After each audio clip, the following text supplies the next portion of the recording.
मैं बाल विकास परियोजना अधिकारी तेलियानी कन्हैया लाल, जैसा कि आज से इस बकंदा के विद्यालय में निरीक्षण के लिए आया और उत्सुक शिक्षकों द्वारा जो है बाल विकास के बारे में जानकारी चाहिए गई, जो इस प्रकार है। संक्षिप्त में यह है कि बाल विकास की स्थापना सन 1975 में हुई और पायलट प्रोजेक्ट के रूप में प्रदेश में 3 परियोजनाएं सर्वप्रथम जो है कि प्रारंभ की गई थी और फिर जो है उसके अच्छे परिणाम के पश्चात क्रमवार जो है कई चरणों में इसका विस्तार हुआ। वर्तमान में प्रदेश में 897 परियोजनाएं संचालित हैं। प्रत्येक परियोजना में एक बाल विकास परियोजना अधिकारी तथा वहाँ के स्वीकृत आंगनबाड़ी केंद्रों के सापेक्ष 25 केंद्र पर एक मुख्य सेविका जो कि केंद्रों का जो है कि अनुश्रवण करती है। बाल विकास परियोजना अधिकारी का कार्यालय अमूनन विकास खंड कार्यालय खंड विकास अधिकारी के परिसर में ही होता है और कहीं बाहर भी हो सकता है। चूँकि महिला एवं बाल विकास की स्थापना इस मंतव्य से की गई कि देश के आज़ादी के उपरांत जो है जो समस्याएं थी उसके आंकड़न और आकलन के पश्चात मुख्यतः जो है कुछ बिंदुओं को चिन्हित किया गया जिन सेवाओं को बाल विकास के माध्यम से देने का सरकार द्वारा निर्णय लिया गया। बाल विकास एवं पुष्टाहार द्वारा दी जाने वाली सेवाएं मुख्यतः जो है अनुपूरक पुष्टाहार जिसे सप्लीमेंट्री न्यूट्रिशन कहते हैं, दूसरा शाला पूर्व शिक्षा जिसे प्री स्कूल एजुकेशन, इसके बाद इम्यूनाइजेशन प्रतिष्ठीकरण, इसके बाद हेल्थ एंड न्यूट्रिशन एजुकेशन और संदर्भ सेवाएं रेफरल सर्विसेज। इसको थोड़ा सा और भी अगर विस्तार में जानना चाहें तो देश की आज़ादी के उपरांत जो एक बड़ी समस्या थी सबको, तो वह जो है कि पेट भरने की समस्या थी, कुपोषण की समस्या थी। ये गंभीर समस्या। तो उसका जो है कि संज्ञान लेते हुए गवर्नमेंट द्वारा जो है इस विभाग को कहा गया कि बनाया गया कि जब हमारे देश के नागरिक, हमारे देश के महिलाएं, हमारे देश के बच्चे स्वस्थ होंगे तभी इस देश का विकास हो सकता है और अपने साधन और संसाधन से उन्हें जो कैलोरी मिल रही है वो उनके स्वास्थ्य के लिए पर्याप्त नहीं है, इसलिए उन्हें अनुपूरक पोषाहार की आवश्यकता होगी जिससे कि वह स्वस्थ हो सकें। तो इस मंतव्य से जो है यह सेवा जो है कि ICDS में रखी गई।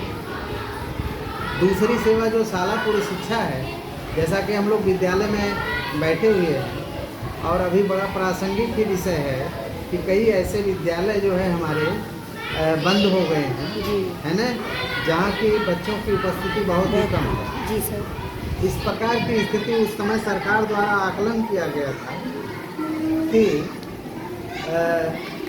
जो ड्रॉप आउट है बच्चों का वो बहुत अत्यधिक था। विद्यालय में बच्चे जाते थे किसी प्रकार से, लेकिन उनके अंदर शिक्षा दीक्षा पढ़ने की ललक और व्यवस्थाएं नहीं होने के कारण, मोटिवेशन नहीं होने के कारण ड्रॉप आउट का दर बहुत बड़ा था। उसे कम करने के लिए ICDS में दूसरी सेवा प्री स्कूल एजुकेशन का प्रावधान किया गया और जिसके कारण कि विद्यालय से लगा हुआ या जो बच्चे हमारे छोटे हैं 3 से 6 वर्ष के ग्रुप के, अगर वो जो है धीरे धीरे घर से बाहर अपने माँ बहन के साथ जाएंगे, उनमें आदत का एक आदत बन जाए। जी सर। तो फिर आगे ड्रॉप आउट में कमी आएगी, जिसका परिणाम आज हम लोग देख रहे हैं। देख भी रहे हैं। जी जी निश्चित रूप से बहुत कम हो गया है, बिल्कुल ये सक्सेसफुल है। तीसरी सेवा जो है देश में उस समय जो है कि बहुत बड़ी महामारियां आती थी जब देश आज़ाद हुआ तो उस समय जो है 30 से 35 करोड़ की आबादी इस देश की थी और ऐसे बड़ी बड़ी बीमारियां आती थी जिससे लाखों लाखों लोग एक बारगी ही समाप्त हो जाते जी। थे, जैसा कि अभी हम लोगों ने 19-20 के कोरोना जैसी कोरोना। महामारी को देखा है। चिकन तो पॉक्स भी था। हाँ, हाँ, उस समय। उसमें 5-6 प्रमुख बीमारियां थी जिसके जो है सघन रूप से टीकाकरण आदि की व्यवस्थाएं हो सकें, उसको जो है कि बृहद रूप से लोगों को बृहद रूप से लाभान्वित करने के लिए टीकाकरण की व्यवस्था आंगनबाड़ी केंद्र के माध्यम से और स्वास्थ्य विभाग के सामंजस्य से करने का प्रावधान किया गया, जिससे ये तीसरी सेवा इसमें रखी गई है। सर इसमें हम लोगों का भी भागीदारी है, परंतु कहीं नाम नहीं लिया जाता। और चौथी सेवा जो है, जो वृद्ध निगरानी है। जी। वृद्ध निगरानी का मतलब कि हमारे आपके घरों में जो बच्चे पैदा होते हैं या जो बच्चा अपने माँ के गर्भ में पल रहा होता है, उसकी ग्रोथ सही हो रही है कि नहीं, आफ्टर डिलीवरी फिर उसकी ग्रोथ सही हो रही है कि नहीं, तो उसको समय समय पर निरंतर जो है वृद्ध निगरानी का प्रावधान है कि उसके आय के अनुसार उसका जो है कि शारीरिक विकास, मानसिक विकास हो रहा है कि नहीं हो रहा है, और फिर उसके आगे की सेवा देने का मतलब कि स्वास्थ्य एवं पोषण सलाह। जी जी। उनके परिजनों को, उनके माता पिता को, उनके जो है देख रेख करने वाले अभिभावकों को इस तरीके की सलाह देने का प्रावधान किया गया, जिसका परिणाम भी आज हम देख रहे हैं कि लोग जो है ज़रा सा भी कहीं बीमार हो जा रहे हैं तो तुरंत आपको जी, जी, जी। सारी इसके बाद बहुत ऐसे हमारे बच्चे हैं जो इन सारे इंतज़ाम के बावजूद भी, सारी सुविधाओं के बावजूद भी प्राकृतिक रूप से कुछ उनकी कमियों के कारण उनका मानसिक और वो विकास नहीं हो पाता है शारीरिक। जो बच्चे हैं उसमें हम लोगों के यहाँ NRC की जैसी व्यवस्था की गई है, पोषण पुनर्वास केंद्र की। तो उन बच्चों को उसमें जो है कि संदर्भित किया जाता है, पहले चिकित्सा केंद्र पे भेज करके, अगर उनको कोई चिकित्सीय कमी नहीं है तो उन्हें संदर्भित किया जाता है। उनका 14 दिन कम से कम सघन देख रेख होती है, जिसका बहुत ही अच्छा परिणाम निकल करके आता है। सर ये पूछना चाहेंगे कि NRC सेंटर्स कहाँ पर स्थापित NRC सेंटर आपको जो है जिला अस्पताल से ही ज्वाइंट है। जी, अच्छा, इसी में है। जी। ठीक है, तो यहाँ आप कोई ऐसा बच्चा हो तो आप संदर्भित जी करा सकते हैं, भेज सकते हैं। ठीक है जी। इसके बाद हमारे जो है जो किशोरी बालिकाएं हैं, एडोलसेंस गर्ल हैं, उनमें जो है कई प्रकार की कमियां पाई जाती हैं, जैसे उनमें एनीमिया की कमी पाई जाती मेजर है जी, है ना। उनमें भी शिक्षा दीक्षा और ड्रॉप आउट की कमी पाई जाती थी, उनमें पोषण की कमियां पाई जाती थी। तो इन किशोरियों को भी जो है एडोलसेंस गर्ल को चिन्हित करते हुए उनको समय समय पर स्वास्थ्य विभाग द्वारा दी जाने वाली जो है सेवाएं, आयरन, फोलिक एसिड और भी सेवाएं, बेंडाजोल, ये उपलब्ध कराई जाती। साथ साथ हमारे विभाग से इनको जो है समय समय पे राशन भी उपलब्ध कराया जाता है।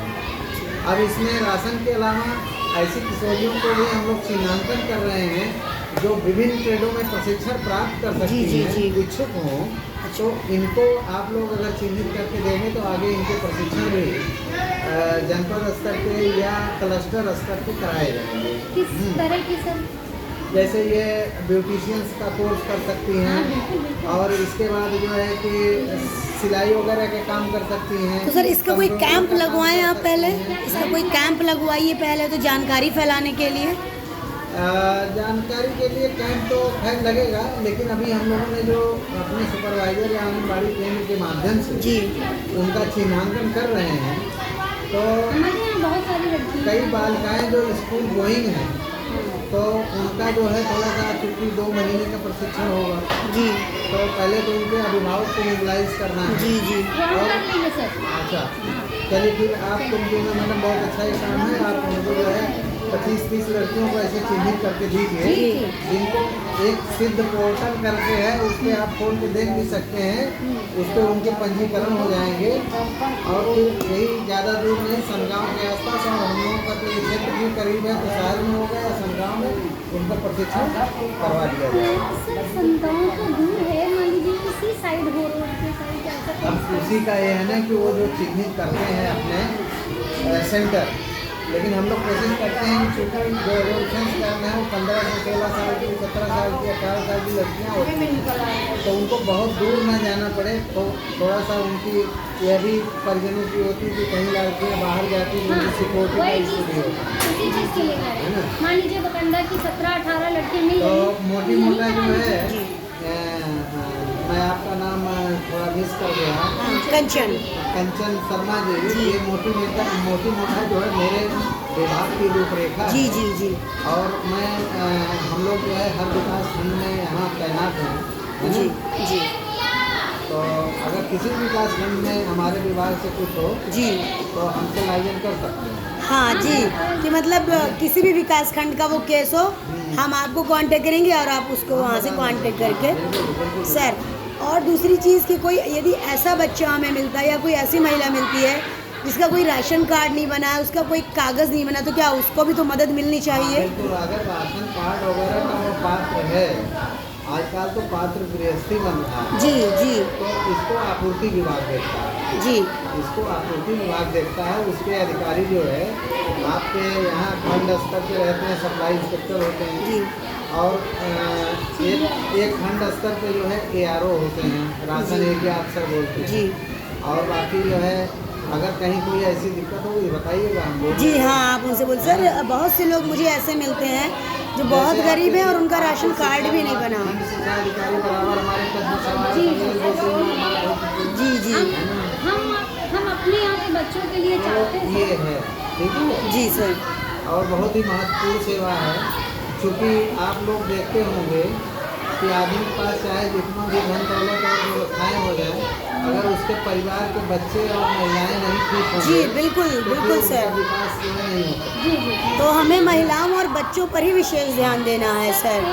एक चीज़ कहना और चाहती हूँ, हाँ, जैसे मैं चाहती हूँ कि हम अपने बच्चों को इस तरह की पाउच बनाना सिखाएं और अन्य तरह की मैं बैग बना लेती हूँ। मैं हाँ, चाहती हूँ कि अपने बच्चों को सिखाएं, हाँ, बिल्कुल। लेकिन संसाधनों की कमी हो जाती है। नहीं तो वो जब प्रशिक्षण चलेगा जी। तो रिसोर्स भी उसको मिलेंगे, उसमें मिलेंगे, और आपको रिसोर्स पर्सन के रूप में उसमें कहा भी जा सकता है। पर्सन हाँ हाँ बिल्कुल बिल्कुल सर, बहुत अच्छा हाँ, रहेगा। सर, मैं सिखाना चाहती हूँ लेकिन मेरे पास संसाधन नहीं है।